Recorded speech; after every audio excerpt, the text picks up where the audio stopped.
Hello, কেমন আছো সকলে? আজকেও চলে এলাম একটা সিম্পল লাঞ্চ থালি নিয়ে। দেখো, প্রথমেই যেটা ছিল সেটা হচ্ছে উচ্ছে ভাজা।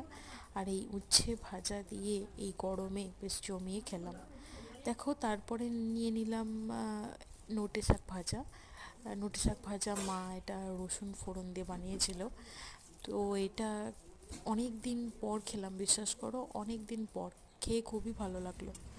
তারপরে নিয়ে নিলাম পাতলা পাতলা মুসুর ডাল, আর এই মুসুর ডালের সঙ্গে আলু পোস্ত। যদিও বিউলির ডালের সঙ্গেই চলে, কিন্তু মুসুর ডালের সঙ্গেও খেতে ভালো লাগে।